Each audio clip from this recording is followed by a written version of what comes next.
హృదయ పరిశోధకుడైన తండ్రి, ఇంతవరకు నాయన ఈ కార్యక్రమాన్ని పరిశుద్ధాత్ముడి ద్వారా క్రమముగా మర్యాదగా మీరు నడిపించినందుకే మీకు స్తోత్రములు చెల్లించుచున్నాను దేవ.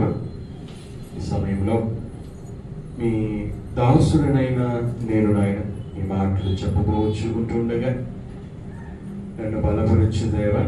అదేవిధంగా ఇక్కడ కూడుకున్నటువంటి వారు మీ మాటలను జాగ్రత్తగా వినడానికి, ప్రతి మాటను కూడా గ్రహించడానికి మీ సహాయమును అనుగ్రహించమని మీ కుమారుడైన యేసుక్రీస్తు పేరట మిమ్మల్ని అడుగుచున్నాను తండ్రి. సమయంలో దేవుని గ్రంథంలో నుండి లూకా సువార్త 2వ అధ్యాయము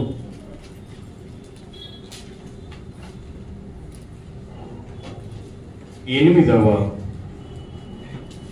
వచనము నుండి మనము చదువుకుందాం.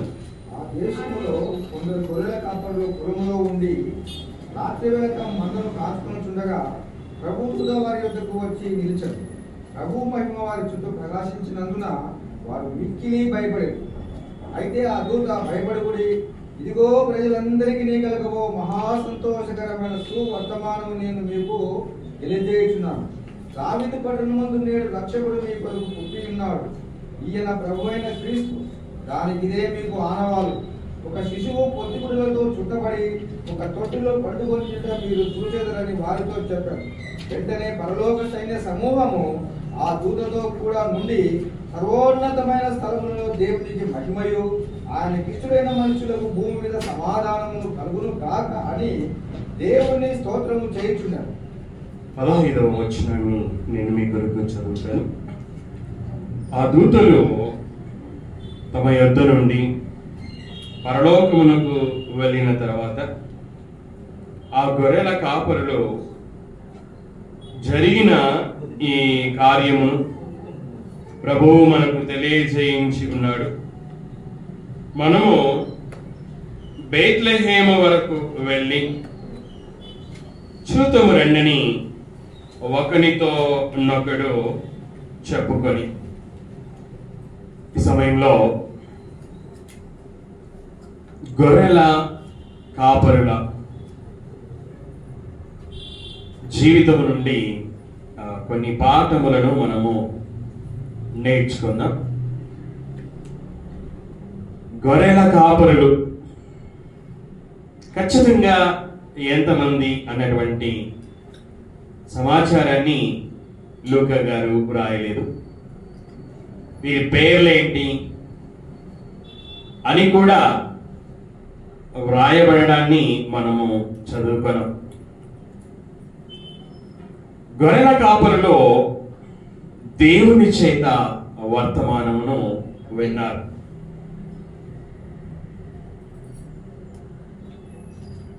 దేవుడే దూత ద్వారా సువర్తమానాన్ని గొర్రెల కాపరులకి తెలియజేశాడు. దేవుడు ఏమై ఉన్నాడు అనగా ఆయన బయలుపరచువాడై ఉన్నాడు, లేక తెలియజేయువాడై ఉంటున్నాడు. కన్యక గర్భవతి అయి కుమారుని కని ఆ కుమారునికి ఇమ్మానుయేలు పేరు పెట్టుదురు అని ఇశ్రాయేలీయులకు తెలియజేశాడు. యూదయ దేశపు బేత్లెహేములో రక్షకుడు పుడతాడని ఇశ్రాయేలీయులకు తెలియజేశాడు. కన్య అయినటువంటి మరియకి గబ్రియేలు దూత ద్వారా తెలియజేసినటువంటి విషయము ఏమిటి అనగా, దయాప్రాప్తురాలా నీకు శుభము, నీవు గర్భవతి అయి కుమారుణ్ణి కంటావు, ఆ కుమారునికి యేసు అను పేరు పెట్టదు. మరియా గర్భవతి అయిన తర్వాత ఆమె గర్భమును గురించి ఆలోచిస్తున్నటువంటి యోసేపునకి మరియా ఏ విధంగా గర్భవతి అయినదో అన్నటువంటి విషయాన్ని తెలియజేశాడు. దేవుడు తెలియజేయవాడు అనే విషయాన్ని మనం చూస్తూ ఉన్నాం. మరియా పరిశుద్ధాత్మ వలన గర్భవతి అయినది అన్నటువంటి విషయాన్ని తెలియజేశాడు. హేరోదు శిశువైన యేసును సంహరింపవలెనని వెతకబోచున్నాడు అన్నటువంటి విషయాన్ని జ్ఞానులకు తెలియజేశాడు. అంత మాత్రమే కాదు, హేరోదు శిశువైనటువంటి యేసును సంహరింపబోచు ఉన్నాడు అని మరియ భర్త అయినటువంటి యోసేపునకు తెలియజేయడం. నీవు లేచి మరియను తీసుకొని శిశువైన యేసును తీసుకొని ఐగుప్తు దేశములకు పారిపో అని తెలియజేయడాన్ని మనం చూస్తూ ఉన్నాం. ఈ విధంగా దేవుడు తన ప్రజలైనటువంటి ఇశ్రాయేలీయులకి, మరియకు, యోసేపునకు, జ్ఞానులకు తెలియజేయడాన్ని, తన కుమారుడైనటువంటి యేసుక్రీస్తును గూర్చినటువంటి విషయాలను తెలియజేయడాన్ని మనం చూస్తున్నాం. అదేవిధంగా ఇక్కడ గొర్రెల కాపరులకు కూడా తెలియజేశాడు. పొలములో రాత్రి వేళ తమ మందను కాచుకొనుచు ఉన్నటువంటి సమయములో దేవుడు తన దూత ద్వారా జరిగిన కార్యమును తెలియజేశాడు. 15వ వచనంలో గొర్రెల కాపరులు మాట్లాడుకుంటున్నారు. ఒకరితో ఒకరు మాట్లాడుకొనుచున్నారు. ఏమని మాట్లాడుకొనుచున్నారు? జరిగిన ఈ కార్యమును ప్రభువు మనకు తెలియజేయించి ఉన్నాడు. ఎవరు తెలియజేయించి ఉన్నాడట? ప్రభువు తెలియజేయించి ఉన్నాడు. దేవుడు దూత ద్వారా గొర్రెల కాపరులకి జరిగినటువంటి కార్యమును తెలియజేశాడు. ఏమిటి జరిగిన కార్యం? 10వ వచనం నుండి మనము చదువుకున్నట్లయితే, అయితే ఆ దూత భయపడకుడి. గొర్రెల కాపరులు భయపడ్డారు. దూత వారి యొద్దకు వచ్చి నిలిచినప్పుడు ప్రభువు మహిమ వారి చుట్టూ ప్రకాశించడము చేత వారు మిక్కిలి భయపడ్డారు.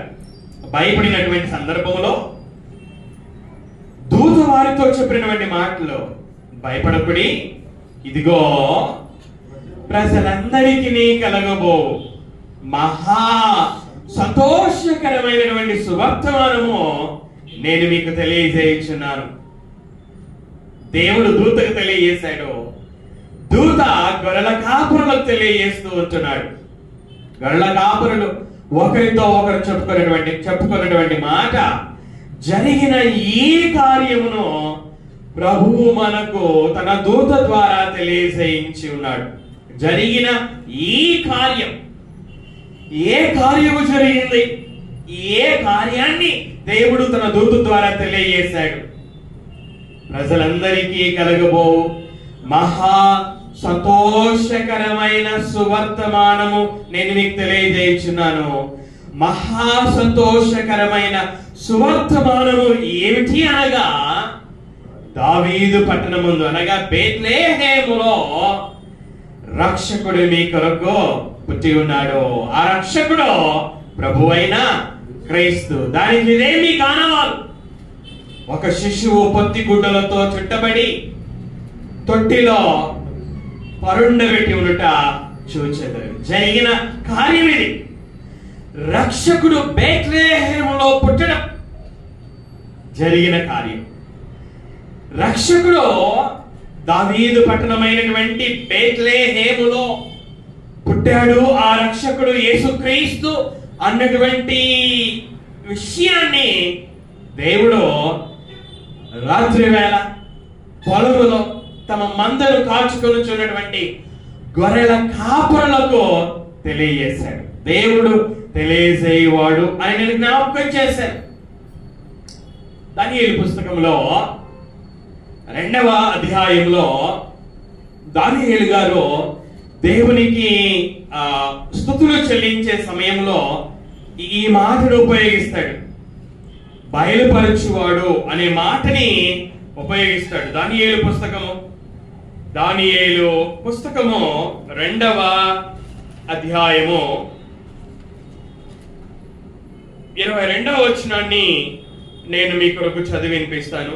ఆయన ఇది స్తుతించుచు ఉన్నటువంటి సందర్భములో 19వ వచనంలో, అంతటి రాత్రి యందు దర్శనము చేత ఆ మర్మము దానియేలునకు బయలుపరచబడిన గనుక దానియేలు పరలోకమందున్న దేవుని స్తుతించెను. దానియేలు దేవుణ్ణి స్తుతిస్తూ ఉన్నాడు. ఆ స్తుతించడములో ఉపయోగించినటువంటి మాటలు 22వ వచనం, ఆయన మరుగు మాటలను మర్మములను బయలుపరచును. దేవుడు మర్మములను బయలుపరచువాడు. ఆ సందర్భాన్ని మనం చూస్తే ఆ అధ్యాయములో నెబుకద్నెజర్, బబులోను రాజైనటువంటి నెబుకద్నెజర్ ఒక కల కన్నాడు. ఆ కలలో ఆ మనిషి విగ్రహమును, మనిషి ప్రతిమను చూశాడు. కానీ ఆ కళని మర్చిపోయాడు రాజుగారు. కళను మర్చిపోయినప్పుడు తన దేశంలో ఉన్నటువంటి వారిని పిలిపించాడు. మీరు కళ చెప్పాలి, కళ భావాన్ని చెప్పాలి అని అడిగాడు. కానీ వారు చెప్పలేకపోయారు. మరి ఆ సందర్భములో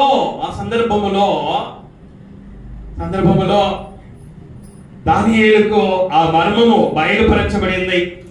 ఆ మర్మము బయలుపరిచినందుకు మరణము నుండి రాజైనటువంటి నెబుకద్నెజరు నుండి ఎదురైన మరణము నుండి తనను కాపాడినందుకు దేవునికి స్తుతులు చెల్లిస్తూ దానియేలు ఈ మాటలను ఉపయోగించారు. మర్మములను బయలుపరచును అని. దేవుడు మర్మములను బయలుపరచువాడు.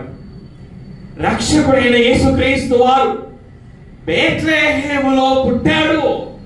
దానికి ఇదే ఆ రక్షకుడు ప్రభువైన క్రీస్తు, దానికి ఇదే మీ కానవాలు అని జరిగినటువంటి కార్యాన్ని దేవుడే తన దూత ద్వారా గొర్రెల కాపురలకి తెలియజేయించాడు. దేవుని చేత రక్షకుడైన యేసుక్రీస్తును గురించినటువంటి సువర్తమానమును వినినటువంటి గొర్రెల కాపరులు,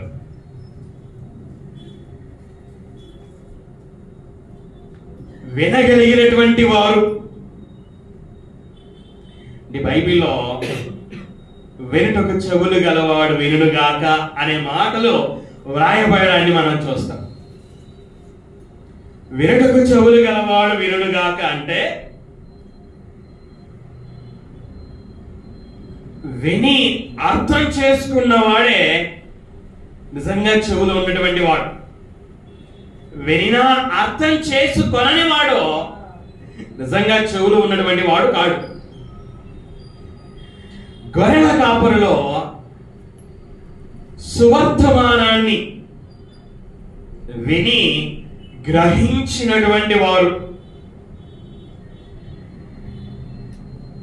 గ్రహించిన తర్వాత దేవుడు సువర్తమానమును వారికి తెలియజేసిన తర్వాత వారు స్పందించినటువంటి విధమును మనం చూద్దాం.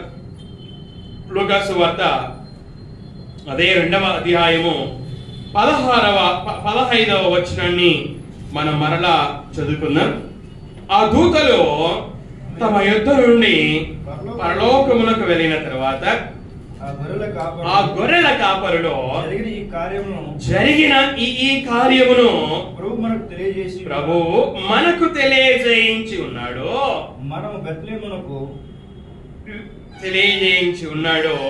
తెలియజేసిన తర్వాత వీరి యొక్క స్పందన చూడండి. మనము బేత్లెహేము వరకు వెళ్ళి చూద్దాం చూతము రండని ఒకరితోనొకడు చెప్పుకొని. వీరు ఎలా స్పందించారు? ఒకరితో ఒకడు చెప్పుకున్నారు. ఏమని చెప్పుకున్నారు? ప్రభు జరిగిన ఈ కార్యమును మనకు తెలియజేయించి ఉన్నాడు, మనము బేత్లెహేము వరకు వెళ్ళి చూతము రండని ఒకరితో ఒకడు చెప్పుకొని. ఒకరితో ఒకడు చెప్పుకున్నారు. చెప్పుకున్న తర్వాత అంతటితో ఆగిపోయారా? చెప్పుకోవడంతోనే సరిపెట్టుకున్నారా? మాటలతోనే సరిపెట్టుకున్నారా అంటే కాదు. వీళ్ళేం చేశారు? ఒకరితో ఒకడు చెప్పుకున్నారు. అంత మాత్రమే కాదు, ఏం చేశారు? 16వ వచనంలో త్వరగా వెళ్ళి మరియను యోసేపును తొట్టిలో పండుకొని ఉన్న శిశువును చూచిరి. చెప్పుకోవడం మాత్రమే కాదు, చెప్పుకున్నటువంటి వీరు వెళ్ళారు. ఎలా వెళ్ళారట? త్వరగా వెళ్ళారట.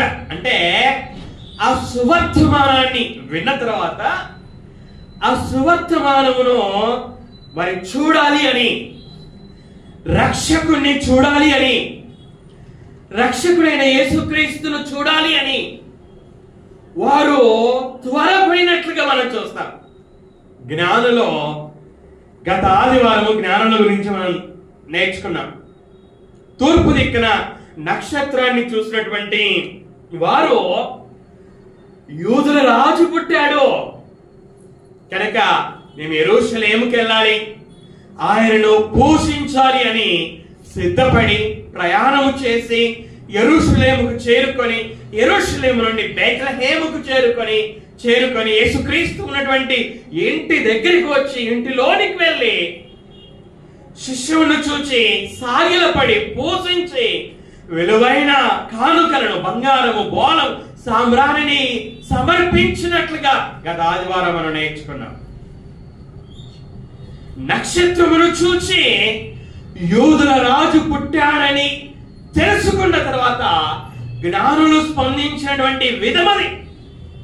అలాగే గొర్రెల కాపరులో దేవుని దూత చేత సువర్తమానం విన్న తర్వాత వీరు కూడా స్పందించినటువంటి విధమును మనం చూస్తూ ఉంటున్నాం. జ్ఞానులు స్పందించినట్లుగానే గొర్రెల కాపరులు కూడా స్పందించినట్లుగా మనం చూస్తున్నాం. ఎలా వెళ్ళారట? వాళ్ళు త్వరగా వెళ్ళారు. వారిలో ఉన్నటువంటి ఆ ఆసక్తిని మనం చూస్తున్నాం.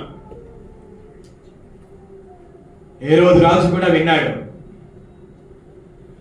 యూదుల రాజు పుట్టాడు అని విన్నాడు. ఆ యూదుల రాజు క్రీస్తే అని తెలుసుకున్నాడు. ఆ యూదుల రాజు ఈ బేత్లెహేములో జన్మించాడు అని తెలుసుకున్నాడు. కానీ జ్ఞానులు స్పందించినట్లుగా రాజు స్పందించలేదు. గొర్రెల కాపరులు స్పందించినట్లుగా రాజు స్పందించలేదు. యూదుల రాజు పుట్టాడు అంటే ఇప్పుడు రాజుగా నేను ఉండకుండా తీసివేయబడాలి కనుక యూదుల రాజుగా పుట్టినటువంటి శిశువైన యేసును సంహరించడానికి వెతికినటువంటి స్పందన హేరోదుది. కానీ గొర్రెల కాపరులు దేవుని చేత, దేవుని దూత ద్వారా సువర్తమానాన్ని విన్న తర్వాత దేవుడు జరిగిన ఈ కార్యాన్ని మనకు తెలియజేయించి ఉన్నాడు కాబట్టి మనం బేత్లెహేము వరకు వెళ్ళి చూతము రెండని ఒకరితో ఒకరు చెప్పుకొని త్వరగా వెళ్ళి మరియను, యోసేపును, అలాగే తొట్టిలో పండుకొని ఉన్నటువంటి శిశువును చూచినట్లుగా మనం చూస్తాం. జ్ఞానులు యూదుల రాజు చూడడానికి సిద్ధపడ్డారు, ప్రయాణమయ్యారు. చివరికి ఎక్కడికి చేరుకోవాలి అక్కడికి చేరుకున్నారు. శిశువైన యేసును చూశారు, సాగిలపడ్డారు, పూజించారు, విలువైన కానుకలను సమర్పించారు, కార్యాన్ని ఆరంభం చేశారు, దానిని ముగించారు. అలాగే గొర్రెల కాపరులు కూడా చూడడానికి వెళ్ళాలని ఒకరితో ఒకరు చెప్పుకున్నారు, త్వరగా వెళ్ళారు. యేసును చూచినట్లుగా మనము చూస్తూ ఉంటున్నాం. వీరు కూడా కార్యమును ఆరంభము చేశారు, కార్యాన్ని అంతము చేశారు. గొర్రెల కాపరుల యొక్క స్పందన, దేవుడు సువర్తమానాన్ని దూత ద్వారా తెలియజేసినప్పుడు ఆ సువర్తమానాన్ని అంగీకరించినట్లుగా, ఆ సువర్తమానానికి వారు స్పందించినట్లుగా మనము చూస్తూ ఉంటున్నాం. చూడండి, మూడవది ఈ యొక్క గొర్రెల కాపరుల జీవితం నుంచి మనం నేర్చుకోవాల్సినటువంటి పాఠము 17వ వచనం. వారు చూచి ఈ శిశువును గూర్చి తమతో చెప్పబడిన మాటలో ప్రచురము చేసిరి. మొదటిది, దేవుని చేత సువర్తమానము విన్నటువంటి గొర్రెల కాపరులు. రెండవది, సువర్తమానానికి స్పందించినటువంటి గొర్రెల కాపరులు. మూడవది, సువర్తమానాన్ని ప్రచురము చేసినటువంటి గొర్రెల కాపరులు. వీళ్ళేం చేశారట? వారు చూచి ఈ శిశువును గూర్చి తమతో చెప్పబడిన మాటలు ప్రచురము చేసిరి. వీళ్ళేం చేశారు? ప్రచురం చేశారు. ఏం ప్రచురం చేశారు? వారితో చెప్పబడినటువంటి మాటలను ప్రచురం చేశారు. వారితో చెప్పబడినటువంటి మాటలు ఏంటి? వారితో దూత ద్వారా చెప్పబడినటువంటి మాటలు ఏమిటి? ఇదిగో ప్రజలందరికీ కలగబోవు మహా సంతోషకరమైన సువర్తమానం. ఏంటి ఆ సువర్తమానం? గొర్రెల కాపరులతో చెప్పబడినటువంటి మాటలు ఏమిటి అనగా, దావీదు పట్టణమందు నేడు మీ కొరకు రక్షకుడు పుట్టి ఉన్నాడు. ఈయన ఆ రక్షకుడు ఎవరనగా ప్రభువైన క్రీస్తు. దానికి ఇదే మీ కానవాలు. ఒక శిశువు పొత్తిగుడ్డలతో చుట్టబడి పశువుల తొట్టిలో పరుండబెట్టబడి ఉన్నాడు. ఇవి చెప్పబడినటువంటి మాటలు. ఈ మాటలని వాళ్ళు ఏం చేశారట? ప్రచురము చేశారు. ఎందుకు ప్రచురం చేశారు? దేవుడు తన కుమారుడైనటువంటి యేసుక్రీస్తు, రక్షకుడైన యేసుక్రీస్తు వారు, లోక రక్షకుడైన యేసుక్రీస్తు వారు బేత్లెహేములో జన్మించాడు అన్నటువంటి విషయాన్ని గొర్రెల కాపరులకు ఎందుకు తెలియజేశాడు?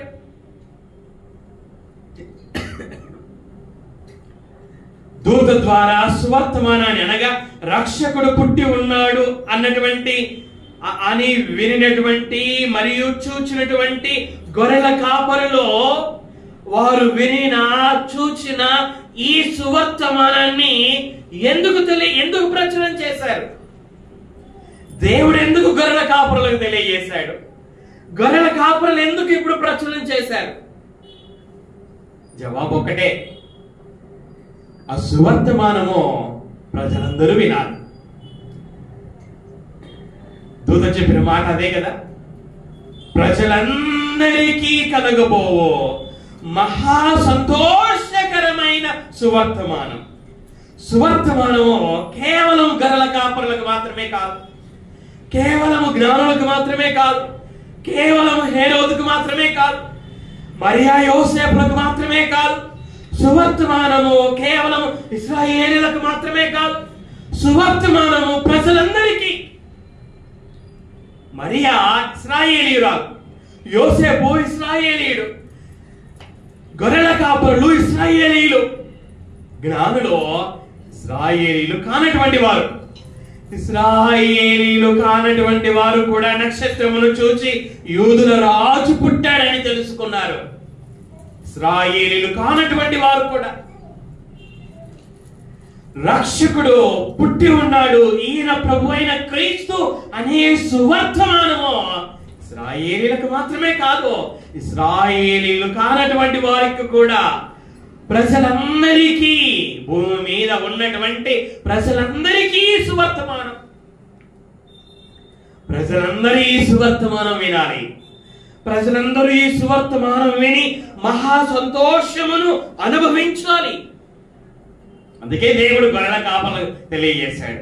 అందుకే గొర్రెల కాపరులు ఏమైతే విన్నారో, ఏమైతే కన్నులతో చూశారో ఆ సువర్తమానాన్ని వారితో చెప్పబడినటువంటి మాటలని వారిలోనే ఉంచుకోకుండా, దూత ద్వారా వినినటువంటి మాటలని వారి హృదయములోనే ఉంచుకోకుండా, ఆ చూచినటువంటి రక్షకుణ్ణి వారి హృదయములోనే ఉంచుకోకుండా వారు ప్రచురము చేశారు.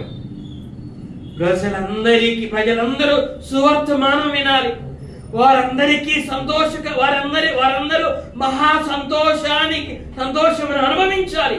అందుకే గొర్రెల కాపరులో సువర్తమానాన్ని ప్రచురము చేశారు. 4వ విషయాన్ని ఈ గొర్రెల కాపరుల ద్వారా మనం చూద్దాం. చూడండి, 20వ వచనాన్ని మనము చదువుకుందాం.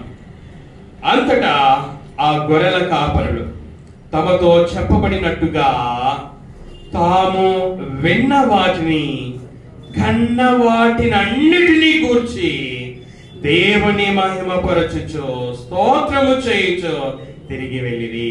పొలములో నుండి బేత్లెహేముకు వచ్చారు.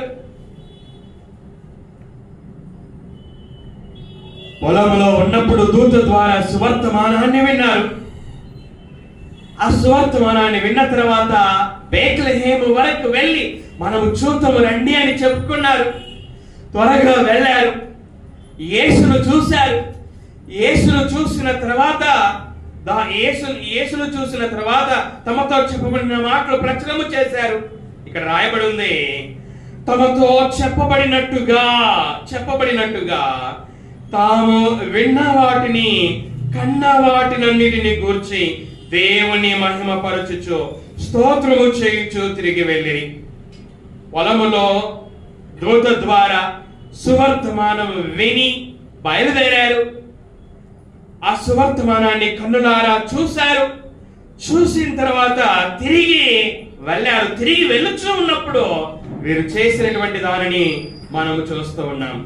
దేవునిని మహిమపరచారు. దేవునిని మహిమపరిచినటువంటి జ్ఞానులు, గొర్రెల కాపరులు.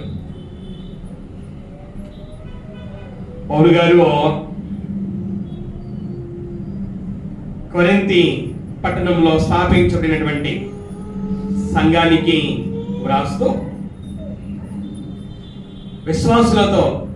విశ్వాసులతో మాట్లాడుతూ, విశ్వాసులారా, క్రీస్తు రక్తము అనే విలువ పెట్టి కొనబడినటువంటి వారు మీరు గనుక ఏం చేయమన్నాడు? మీ దేహముతో దేవుని మహిమపరచుడి అన్నాడు. అదే పత్రికలో పౌలు గారు విశ్వాసులకు రాస్తూ, మీరు భోజనము చేసినను పానము చేసినను, విశ్వాసులారా మీరేం చేసినను సమస్తమును దేవుని మహిమ కొరకు చేయుడి అన్నాడు. దేవుడు తన స్వరూపంలో తన పోలికలో మనల్ని ఆదామును చేశాడు. ఆదాము నుండి ప్రతి జాతి మనుషులను చేశాడు. ప్రతి జాతి మనుషులలో మనం ఉన్నాం. ఎందుకు చేశాడు మనల్ని అంటే ఆ ప్రశ్నకి జవాబు యెషయా పుస్తకంలో మనం చూస్తాం. 43వ అధ్యాయంలో 21వ వచనములో నా నిమిత్తము నేను నిర్మించిన జనులు అని వ్రాయబడాన్ని మనం చూస్తాం. దేవుడు తన నిమిత్తం ఆదామును నిర్మించుకున్నాడు. తన నిమిత్తమే ఆదాము నుండి ప్రతి జాతి మనుషులను కలగజేశాడు.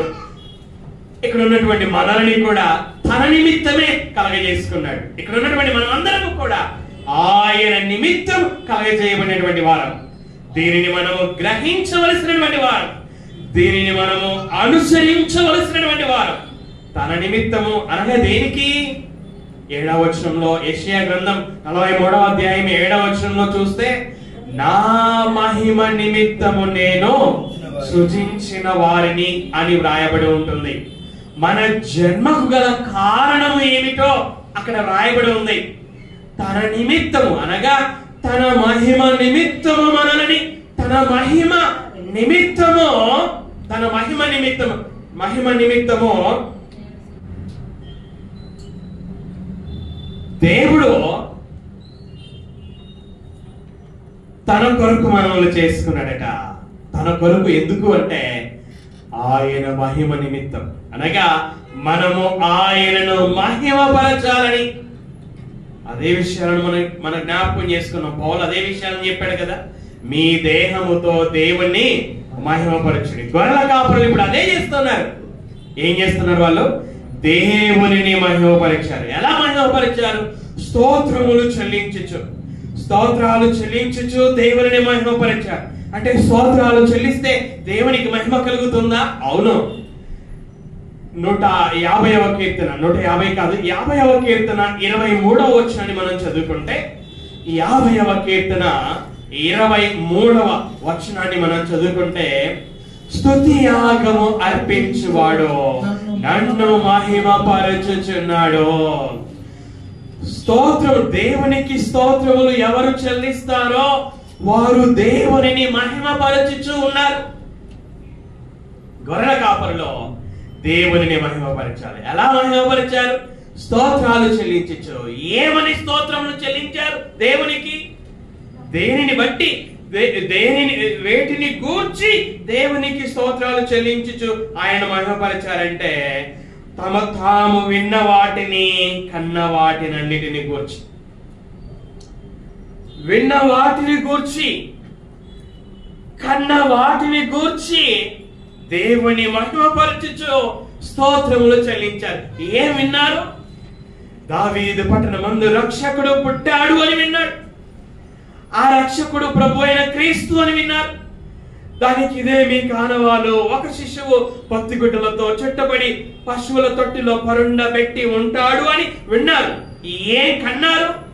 బేత్లెహేము వరకు వెళ్ళి పశువుల తొట్టిలో పరుండబెట్టి ఉన్న శిశువు అయిన యేసును కన్నారు. వాళ్ళు వినిన వాటిని గురించి, కన్న వాటిని బట్టి, కన్న వాటిని గూర్చి దేవుని మహిమపరచుచు స్తోత్రములు చేయించు తిరిగి వారు వెళ్ళారట. దేవా, మీ కుమారుడైన యేసు క్రీస్తును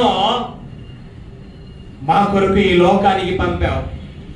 మా పాపముల కొరకు ఆయన మరణించాలి అని, సమాధి చేయబడ్డాలి అని, తిరిగి లేపబడాలి అని, ఆయన కార్చిన రక్తము ద్వారా మా పాపాలు క్షమించబడాలి అని, పాప శిక్ష నుంచి మాకు రక్షణ కలగాలి అని, రక్షకుడిగా, లోక రక్షకుడిగా మీ కుమారుణ్ణి ఈ లోకానికి పంపించినందుకై మీకు స్తోత్రాలు. ఆ సువర్తమానాన్ని, మీ కుమారుడైన యేసు క్రీస్తును ఈ లోకానికి పంపించావనే ఆ యొక్క సువర్తమానాన్ని దూత ద్వారా మేము వినడానికి సహాయమును చేసినందుకు మీకు స్తోత్రములు అని వాళ్ళు దేవునికి స్తోత్రాలు చెల్లించారు. వినడం మాత్రమే కాదు, లోక రక్షకుడైనటువంటి క్రీస్తును మా కన్నులతో చూచు భాగ్యమును అనుగ్రహించినందుకై మీకు స్తోత్రాలు అని దేవునికి స్తోత్రములు చెల్లించారు. ఆ విధంగా స్తోత్రాలు చెల్లించుచు ఆయనను మహిమపరిచారు. గొర్రెల కాపరుల గురించి 4 విషయాలు విన్నాం. ఎన్ని విషయాలు విన్నాం? 4 విషయాలు. మొదటిది, దూత ద్వారా సువర్తమానమును విన్నటువంటి గొర్రెల కాపరులు. రెండవది, ఆ సువర్తమానానికి స్పందించినటువంటి గొర్రెల కాపరులు. మూడవది, సువర్తమానాన్ని ప్రచురము చేసినటువంటి గొర్రెల కాపరులు. నాలుగవది, వినిన సువర్తమానమును బట్టి, చూచిన సువర్తమానమును బట్టి దేవుని మహిమపరచుచు స్తోత్రములు చెల్లించినటువంటి గొర్రెల కాపరులు. ఈ ఉదయకాలపు వేళ గొర్రెల కాపరుల ద్వారా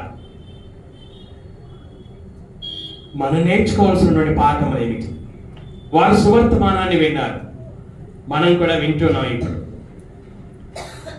దేవుడు తన కుమారుడైనటువంటి యేసుక్రీస్తును మన పాపముల నుండి రక్షించడానికి ఈ లోకానికి పంపాడు అని మనం కూడా సువర్తమానాన్ని వింటూ ఉన్నాం. వారు విన్నారు, వారిలాగానే మనం కూడా వింటున్నాం. దేవుడు వారికి సువర్తమానాన్ని తెలియజేశాడు. వారికి తెలియజేసిన విధంగానే మనకు కూడా దేవుడు సువర్తమానాన్ని, తన కుమారుడైన యేసుక్రీస్తును గురించిన సువర్తమానాన్ని తెలియజేస్తూ ఉంటున్నాడు. గొర్రెల కాపరులు సువర్తమానం విన్న తర్వాత ఆ సువర్తమానానికి స్పందించారు. వారు రక్షకుడైన యేసుక్రీస్తును బేత్లెహేం వరకు వెళ్ళి చూడాలనుకున్నారు, చూడాలని చెప్పుకున్నారు. త్వరగా వెళ్ళారు, చూశారు. త్వరగా వెళ్ళారు, చూశారు. అలాగే ఇక్కడ ఉన్నటువంటి మనం దేవుడు మనకు కూడా తన రక్షకుడు, తన కుమారుడైన యేసుక్రీస్తును గూర్చినటువంటి సువర్తమానాన్ని మనకు తెలియజేసి ఉండగా మనము కూడా గొర్రెల కాపరుల వలె స్పందించవలసినటువంటి వారమై ఉన్నాం.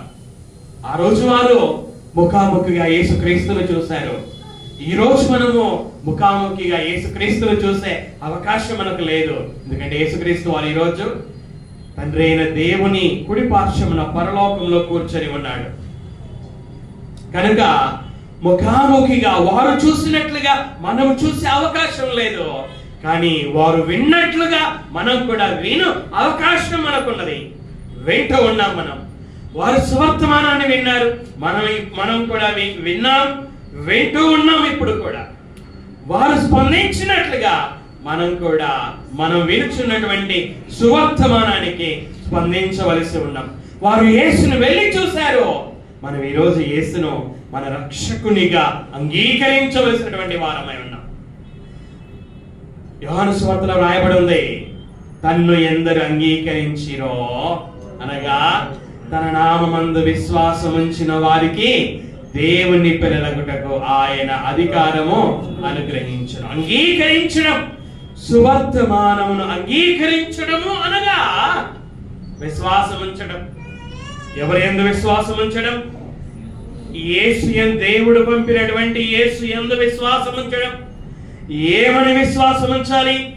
దేవుడు పంపినటువంటి యేసుక్రీస్తు యందు ఏమని విశ్వాసం ఉంచాలి?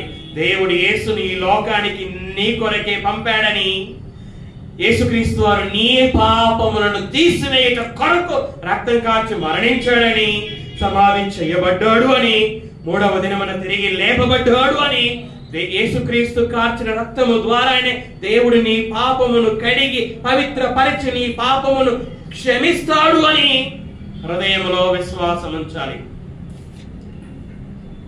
పాప శిక్ష అయినటువంటి ఆరని అగ్ని నుండి దేవుడు యేసుక్రీస్తు కార్చిన రక్తము ద్వారానే నిన్ను రక్షిస్తాడు అని హృదయంలో విశ్వాసం ఉంచాలి. వారు అంగీకరించారు. వారు స్పందించిన విధం, వారు వెళ్ళి చూశారు. ఆ వర్తమానాన్ని విన్నారు, నమ్మారు. ఆ యొక్క విశ్వాసాన్ని, ఆ సువర్తమానాన్ని వినిన తర్వాత ఆ సువర్తమానాన్ని వారు విశ్వసించారు కనుకనే చెప్పుకున్నారు వెళ్ళి చూద్దామని. విశ్వసించారు కనుకనే త్వరగా వెళ్ళారు. విశ్వసించారు కనుకనే వెళ్ళి చూశారు. విశ్వసించారు కనుకనే ప్రచురము చేశారు. మనం కూడా విశ్వసించినట్లయితే మనం కూడా దేవుడు మనకు వినిపిస్తున్న సువర్తమానాన్ని, తన కుమారుడైన యేసుక్రీస్తును గూర్చిన సువర్తమానాన్ని మనము మన పూర్ణ హృదయముతో విశ్వసించినట్లయితే ఆ విశ్వాసాన్ని మన క్రియలలో కనపరచాలి. మంత్రి వెళ్తా ఉన్నాడు, రథం మీద వెళ్తా ఉన్నాడు. మంత్రి గారికి ఫిలిప్ గారు యేసును గురించినటువంటి సువార్తను వినిపించాడు. సువార్తను వినిపించిన తర్వాత వినిపిస్తూ అలాగే వెళ్తూ ఉన్నప్పుడు సువార్తను వినిపించాడు. రథం మీద వెళ్తూ ఉంటే నీళ్లు కనిపించాయి. నీళ్లు కనిపిస్తే, ఇదిగో నీళ్లు, నాకు బాప్తిసం ఇచ్చుటకు ఆటంకం ఏమిటి అని అడిగాడు. అప్పుడు ఫిలిప్ గారు, అయ్యా, నీవు నీ పూర్ణ హృదయముతో నేను చెప్పిన సువార్త యందు విశ్వాసం ఉంచి ఉన్నట్లయితే నేను నీకు బాప్తిసం ఇస్తానన్నాడు. అప్పుడు మంత్రి గారు ఫిలిప్పుతో అన్నారు, అయ్యా, నా పూర్ణ హృదయముతో యేసు దేవుని కుమారుడని విశ్వసించుచున్నాను అని చెప్పినప్పుడు ఫిలిప్పు గారు మంత్రికి బాప్తిసం ఇవ్వడాన్ని మనం చూస్తాం. విశ్వాసాన్ని, నువ్వు విశ్వాసం ఉంచావా అని అడిగినప్పుడు నువ్వు విశ్వాసం ఉంచినట్లయితే నేను ఇస్తాను అన్నప్పుడు నేను విశ్వాసం ఉంచాను అని చెప్పాడు. విశ్వాసం ఉంచాను అని చెప్పాడు. బాప్తిసము ఇవ్వమని అడిగినట్లుగా మనం చూస్తాం. కాబట్టి మనం వినుచున్న సువర్తమానం వినండి. మనం వినుచున్న సువర్తమానాన్ని మనము మన పూర్ణ హృదయముతో విశ్వసించినట్లయితే ఆ యొక్క మంత్రి అడిగినట్లుగా మనం కూడా అడగవలసిన వారమై ఉన్నాం. పాస్టర్ గారు, నేను నా పూర్ణ హృదయముతో విశ్వాసం ఉంచాను, నాకు బాప్తిస్మము ఏమో అని అడగవలసినటువంటి వారమై ఉన్నాం. అలా అడిగినప్పుడే ఆ అడిగే మాటలను బట్టే మనం విశ్వాసం ఉంచాము అని తెలుస్తుంది. క్రియలు లేని విశ్వాసం ఏమంట? మృతం. క్రియలు లేని విశ్వాసం ప్రయోజనము లేనిది. ఆ మంత్రి తన విశ్వాసాన్ని తాను చెప్పిన మాటల ద్వారా కనపరిచాడు. మనం ఈరోజు సువర్తమానాన్ని వింటున్నాం. ఆ సువర్తమానాన్ని మనము వింటున్నది విడిచిపెట్టడానికి కాదు, వింటున్నది విశ్వసించడానికి, ఆ విశ్వాసాన్ని క్రియలలో కనపరచడానికి. లుదియా పౌలుతో ఇంకా పౌలుతో పాటు ఉన్నటువంటి వారితో మాట్లాడుతూ, వారు ఆ లుదియా ఉన్నటువంటి ప్రదేశానికి పోయినప్పుడు ఆ ప్రార్థన అయిన తర్వాత లుదియా వారిని వేడుకుంటుంది, మా ఇంటికి రండి అని. నేను ప్రభువునందు విశ్వాసం ఉంచిన దానని మీరు ఎంచితే మా ఇంటికి రండి అని వేడుకున్నట్లుగా మనం చూస్తాం. రాహాబు దేవుని యందు విశ్వాసం ఉంచింది. దేవుడు ఇశ్రాయేలీయులకి కనాను దేశాన్ని వాగ్దానం చేశాడు. వాగ్దానం చేసిన దేవుడు ఆ దేశాన్ని ఖచ్చితంగా ఇస్తాడని విశ్వాసం ఉంచింది. కనుకనే యెహోషువ పంపిన వేగుల వారిని కాపాడింది. రాహాబు యొక్క విశ్వాసానికి తగిన క్రియ ఏమిటి అంటే యెహోషువ పంపిన వేగుల వారిని కాపాడడం, దాచిపెట్టడం. క్రియలు కలిగిన విశ్వాస వీరురాలు రాహాబు. వినండి, మనం సువర్తమానాన్ని వింటున్నాం, దానిని విశ్వసించాలి. ఆ విశ్వాసము క్రియలలో కనిపించాలి. గొర్రెల కాపరులు స్పందించారు, మనం కూడా స్పందించాలి. హేరోదు రాజులా కాదు, జ్ఞానుల వలె స్పందించాలి. గొర్రెల కాపరుల వలె స్పందించాలి. మరియ వలె స్పందించాలి. యోసేపు వలె స్పందించాలి. మరియా, నువ్వు గర్భవతివే, కుమారుని కంటావు అంటే, నేను పురుషుని ఎరగని దానిని కదా, ఎలా కుమారుని కంటానన్నప్పుడు, దేవుని శక్తి చేత కుమారుని కంటావు అని చెప్పినప్పుడు చివరికి ఆమె అన్న మాట, ఇదిగో ప్రభువు దాసురాలను. విజయ్, ఆ ఫోన్ స్విచ్ ఆఫ్ చేయ విజయ్. ఇదిగో ప్రభువు దాసురాలను, ఆయన మాట చొప్పున జరుగును గాక అని ఆయన మాటకి సమర్పించుకుంది మరియా. యోసేపు, నీ భార్య అయినటువంటి మరియా మనిషి చేత గర్భవతి కాలేదు, పరిశుద్ధాత్మ వలన గర్భవతి అయినప్పుడు దేవుని దూత మాటకి లోబడ్డాడు యోసేపు. కాబట్టి మనం కూడా సువర్తమానం వింటున్నటువంటి మనం, దేవుడు మనకు వినిపిస్తున్నది, మనము గొర్రెల కాపర్ల వలె, ఒక జ్ఞానుల వలె స్పందించడానికి. మూడవదిగా వారు ప్రచారం చేశారు. మనం కూడా మనం వినిన సువర్తమానాన్ని, అంగీకరించిన సువర్తమానాన్ని ప్రచురము చేయవలసినటువంటి వారమై ఉన్నాయి. ఎందుకు అనగా సువర్తమానం ప్రజలందరికీ చెందినది. ప్రజలందరూ వినాలి, ప్రజలందరూ తెలుసుకోవాలి. ఆ సువర్తమానాన్ని వారందరూ కూడా అంగీకరించాలి. వారందరూ కూడా మహా సంతోషాన్ని అనుభవించాలి. చివరిగా వారు దేవుని మహిమపరిచారు, స్తోత్రములు చెల్లించు. మనం కూడా, దేవా, మీ కుమారుడైన యేసుక్రీస్తుని గురించినటువంటి సువర్తమానాన్ని నాకు వినిపింపజేశావు. నా మనోనేత్రాలను వెలిగించావు. మిమ్మల్ని తెలుసుకొని, మీ కుమారుడైన యేసుక్రీస్తుని తెలుసుకొని అవకాశం ఇచ్చావు. నిత్యాగ్ని నుండి తప్పించావు. నిత్య జీవానికి నన్ను వారసులను చేశావు. నా జీవితాన్ని మార్చావు, నాకు క్రొత్త జీవితాన్ని ఇచ్చావు అని మనము కూడా దేవునిని మహిమపరచచ్చు, దేవునికి మనం స్తోత్రాలు చెల్లించచ్చు, ఆయనను మహిమపరచే భక్తులమై ఉన్నాం. కనుక ఈ సమయంలో మరి గొర్రెల కాపరుల వలె మనము కూడా జీవితం ఆ విధంగా జీవించుటకు దేవుడు మనకు సహాయమును చేయునుగాక. ప్రార్థన చేసుకున్నాం.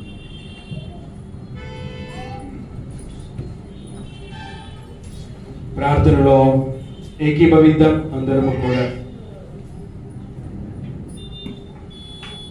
ప్రార్థన వినుదేవ, ఇంతవరకు నాయన మీ మాటలు చెప్పడానికి పరిశుద్ధాత్ముడి ద్వారా నన్ను బలపరిచినందుకై మీకు స్తోత్రాలు చెల్లించుచున్నాను దేవ. నాయన ఇక్కడ ఉన్నటువంటి వారు మీ మాటలు విన్నారు, ఆ మాటలు వారిలో నుంచి అపవాది ఎత్తుకొని పోకుండా ఆ మాటలు నాయన 30దంతలుగా 60దంతలుగా 100ంతలుగా వారిలో ఫలింపజేయమని అడుగుచున్నాను దేవ. గొర్రెల కాపరులు సువర్తమానాన్ని విని విశ్వసించిన ప్రకారంగా చేసినట్లుగా నాయన మీ కుమారుడైన యేసుక్రీస్తుని గురించినటువంటి సువర్తమానాన్ని ఇంకా ఎవరైతే విశ్వసించలేదో వారు విశ్వసించినట్లుగా మీరు సహాయమును చేయదేవ. గొర్రెల కాపరులు నాయన సువర్తమానాన్ని ప్రచురము చేసినట్లుగా ఇక్కడున్న మేమందరము కూడా మరి నిరంతరము ప్రచురము చేయుటకు సహాయమును చేయదండి. వారు నాయన స్తోత్రములు చెల్లించు మిమ్మల్ని మహిమపరిచినట్లుగా మేము కూడా అదేవిధంగా జీవించినట్లుగా చివరి వరకు సహాయమును చేయదండి. ముందున్న కార్యక్రమాన్ని కూడా పరిశుద్ధాత్ముడి ద్వారా నడిపించిన మీ కుమారుడైన యేసుక్రీస్తు పేరట మిమ్మల్ని అడుగుచున్నాను తండ్రి.